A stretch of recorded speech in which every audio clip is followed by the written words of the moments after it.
Massive upgrade is coming to a major transportation route in South Carolina that's critical not just to the state, but the entire eastern seaboard. State House reporter Mary Green has the details.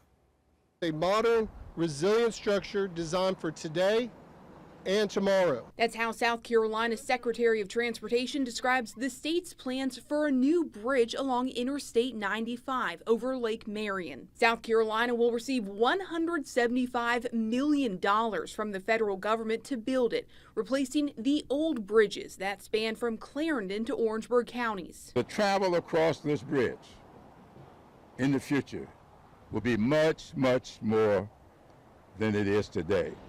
That's why this is necessary. According to the South Carolina Department of Transportation, 40,000 cars and trucks cross over these bridges daily. If something were to happen to them, drivers would be forced to take a 70-mile detour, a concern heightened by the fact the bridges are nearly 60 years old. I too am over 60, but I wouldn't want to ride on me, so we need a new bridge.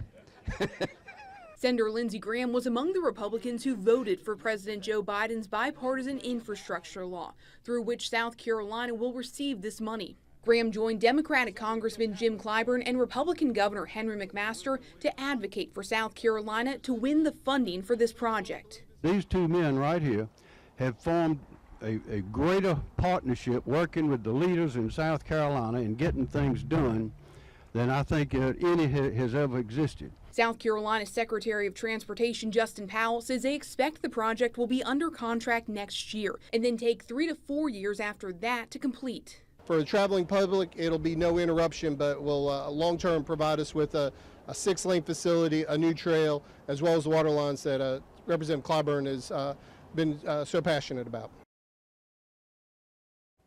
That was Mary Green reporting. That grant from the federal government will cover half the estimated total cost of $350 million. The other half will be paid for with SCDOT's annual allocations from both the federal and state governments.